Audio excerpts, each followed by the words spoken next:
I am joined in the studio by Cloudy Truffles, Zsa Zsa Sapien, Chris O.C. and Tingle Lungfish from Meatraffle. Joining me live. Hey guys. Hi. How are you all? Good. Good. Good. Real good. How's this is release week? Yep. It's Yes, release it week. is. New album Busy. release week. So yeah, how are you feeling at this point? Are you excited about putting this new record out? Really excited. Yeah. Can't wait. Nice. We've had a few plays already, like out in public, and it's just nice to get a bit of feedback. You know what I mean? People can start enjoying it now. Yes, yeah. It's no longer a secret. It's Yeah. no longer a secret, and it's the third record, and it's been a little while, I guess, just because of the pandemic and stuff. But tell me when you guys started making this record. When did you begin work? 3 years ago, I guess. 2021. 21, 2 years ago. 2 Yeah, years. we started during lockdown. It was Warren Zsa Zsa had a whole load of songs that came out of nowhere. I think did you write them all out in one night? In a dream. What I do, I write my lyrics separate, almost like, I don't know, just poetry or whatever, and then I store a lot of like sort of samples and rhythm sections and like on these pads on a sampler, and I just keep them there, and I've stored, so you know they're just simple loops, but if I write something I might kind of like think, oh, that pad number 3 might suit that. Do you know what I mean? Just kind of like writing and doing a soundtrack to it, I guess. Yeah. Yeah. And is this like just pouring it out into voice notes or something in the middle of the night kind of vibe? Yeah. Yeah, and then he'd send it to us, and at that point, lockdown was kind of easing off a bit. So it was when it was snowing, actually. I remember a lot of snow at that time. But I'd go over to Warren's, to Zsa Zsa's with my desktop and like recording equipment. Illegally. Illegally, yeah, probably breaking some rules, but you know, it's got to be done sometimes.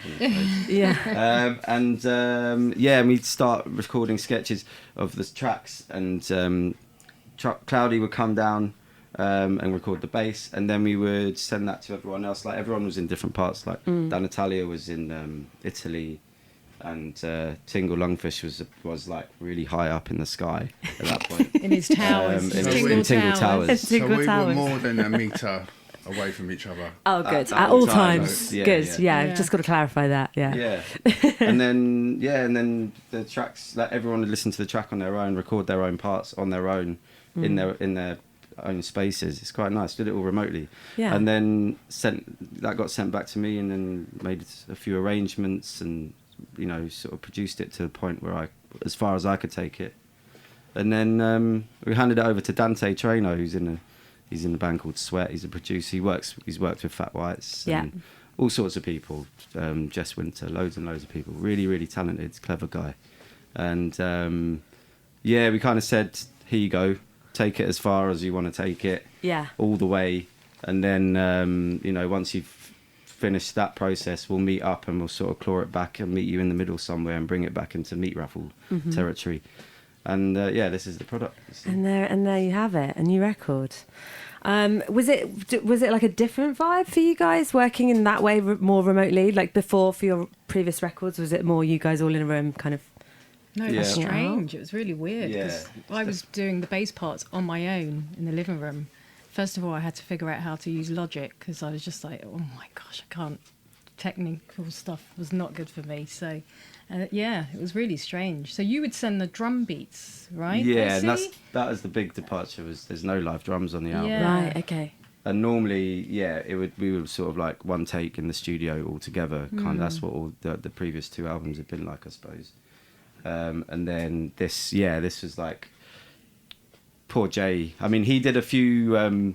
He did some sort of electronic drum patterns that he'd recorded live, but a lot of it was just on a drum machine. But because we didn't have the equipment and the know-how to record a good drum track, live drums, which is you need loads of mics and good sound in the room.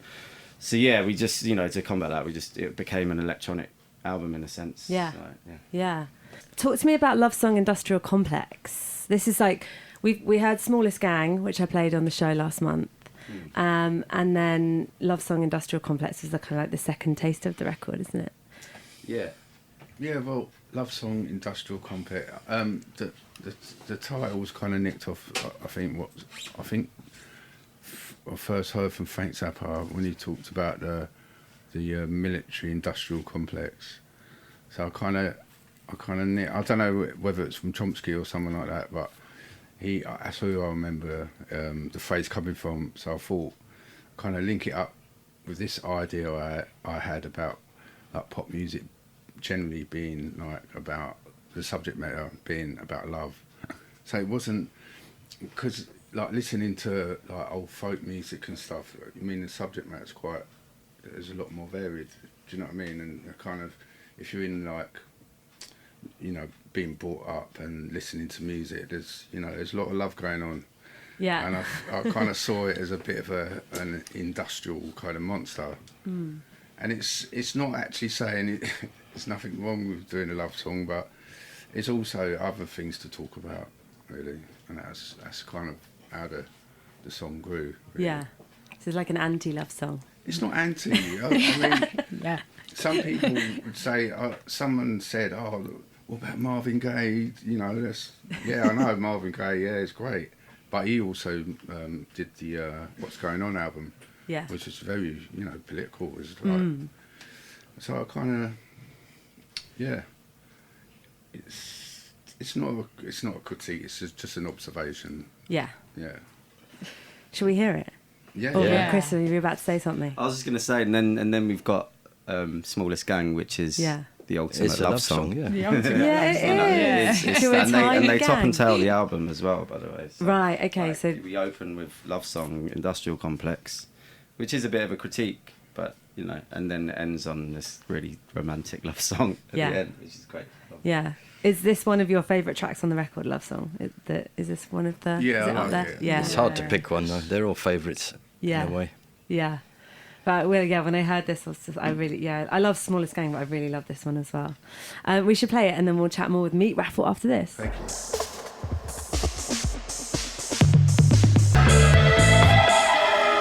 It does make you want to just have a bit of a bop, doesn't it? Yeah, It's cheeky. Yeah. we were Yeah. bopping.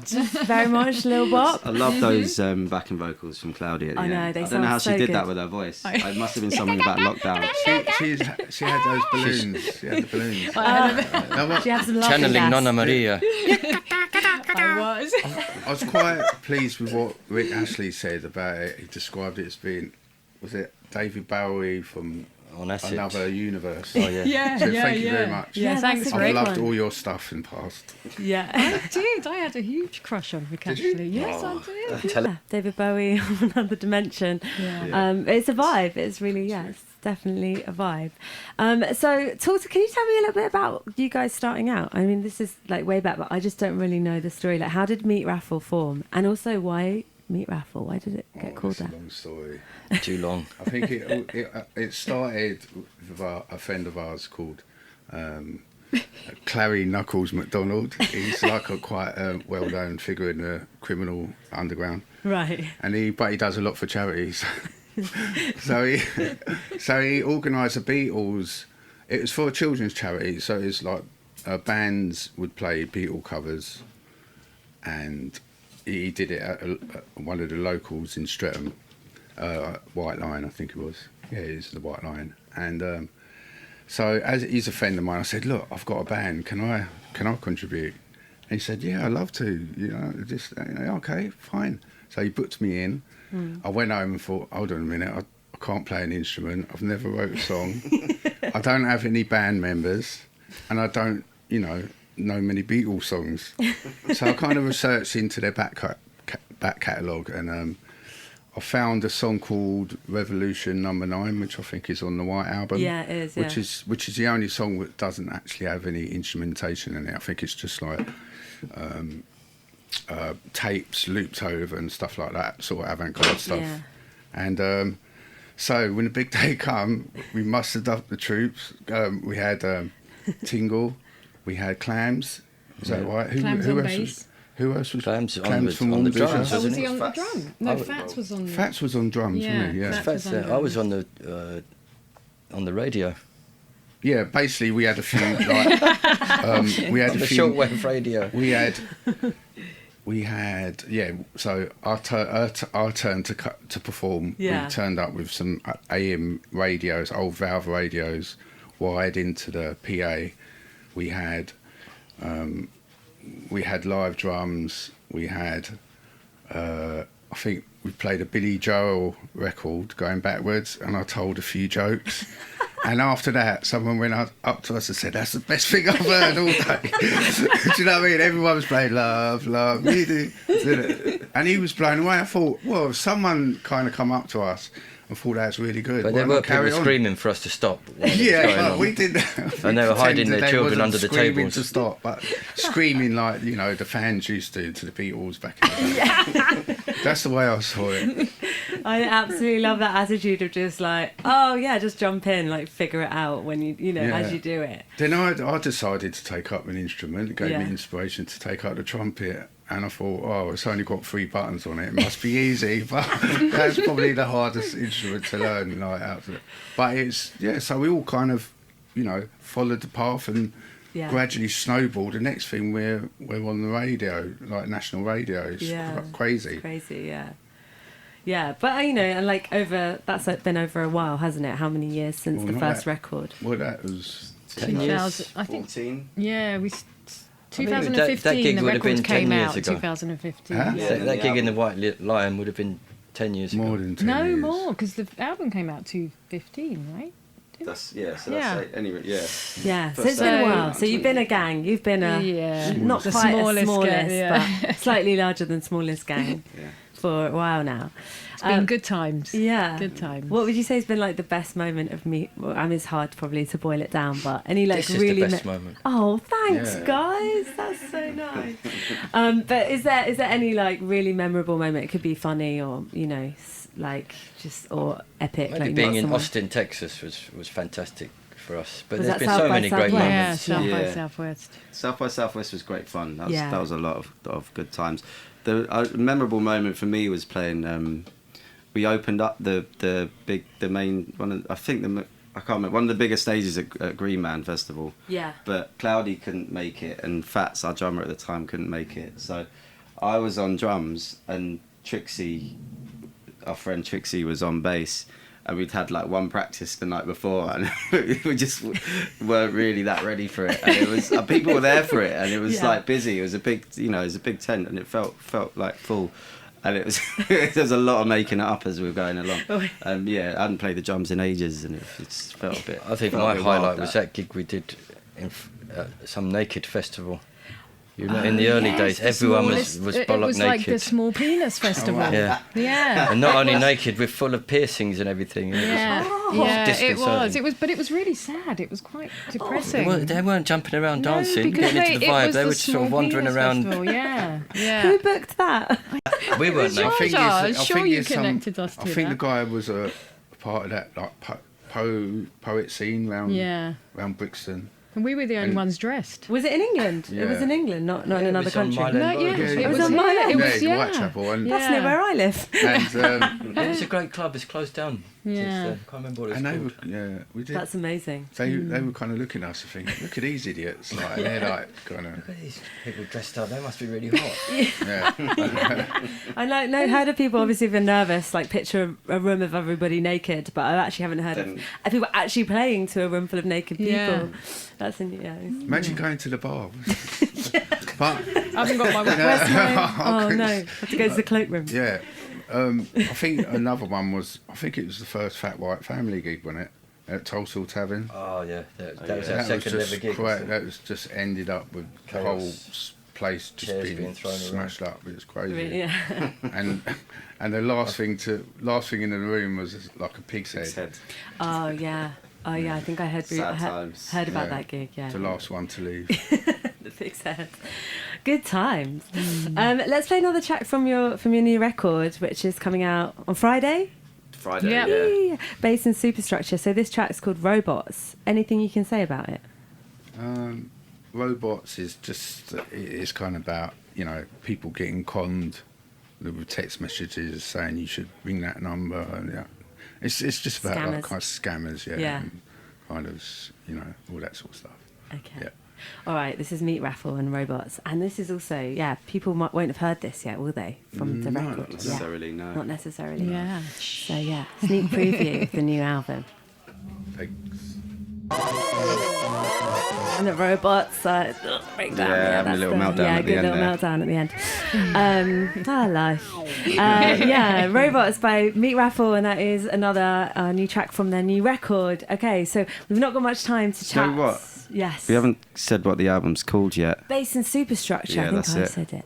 Oh, did you? Yeah, I did earlier. Pardon But me. no. Sorry about that. Well, just at the beginning. So You got to keep saying it though. Base and Superstructure. Base Base and and Superstructure. On Blang. Coming out on Blang Records Blang Records. Yeah. This Friday. this Friday. Party at the Windmill. And yeah, I was going to say live shows. Yeah, big party at the Plug. Windmill. Then back to back Saturday. That's Friday night, and then Saturday night, big party at the George Tavern in Shadwell. Awesome. Ah, fun. Two different lineups. Yeah. All our mates coming down. Yeah. Join the party. Yeah. Who's supporting? Anyone? Friday night we've got White Devil Disco. Mm-hmm. We've got the Queen Contessa Yep. and the Queen Baby Man. Okay, cool. And then on Saturday night we've got Pink Eye Club. Mm-hmm. And we've got Sweat. That's Dante Jaina's band who helped Who with production produced, on yeah. this. And then who else? Is it Baby Man both nights? Who's it? I think so. Or one night and Red TBC. Peril. Yeah. Red Peril. Ah, okay. Red Peril, yeah. Yeah. Well, all the Queens are Get out that yourself night. down. It's going to be fun, and it's in London. Red and Peril, great. yeah, We love them. you can go see Meatraffle and celebrate with them as the record comes out. Celebration weekend, party time. Yeah. Okay, so we're going to play one more track to finish. We're going to play Smallest Gang. Like anything, I mean, we kind of mentioned it, but anything you can say about it? Smallest Gang. Yeah. It's just. Do you remember the that bit in Pulp Fiction when it's Tim Roth Yeah. and I forget the other actress's name there. I love that part in the film when they're it's kind of romantic In when the it's diner. dangerous In and the everything diner. like that. Stevenson. I don't know. I thought she was Hattie Patricia Arquette's Jakes, was sister. it Hattie Jake. Nah. And well, anyway, it's kind of like it wasn't. It reminds me of the song, and it's Yeah. just a love song, like Yeah. Wiltering it down to the one you love, going out and having some fun and like kind of shoplifting and stuff, doing bad things but good things. But we're not encouraging And you're shoplifting. No, of course not. No, We're not allowed to. you don't really need to shoplift in these times, do you? I mean, things are pretty good, aren't they? No, but Two people and Yeah. going it's, out and being naughty. Petty crime. Yeah. yeah, it's just a love story, isn't Yeah. it? A love story. About the Smallest Gang. Yeah, the Awesome. smallest gang, and it's like Yeah. you are a gang in a way, No one messes with you. Yeah. I love that. Okay, cool. Well, Meatraffle, thank you guys so much for coming in. Thanks for having Thanks for us. having And Yeah, yeah, everybody go check out the record when it lands on Friday. And let's finish with this. This is Smallest Gang. And thanks again. Thank you. Thank you. Thanks. Thanks.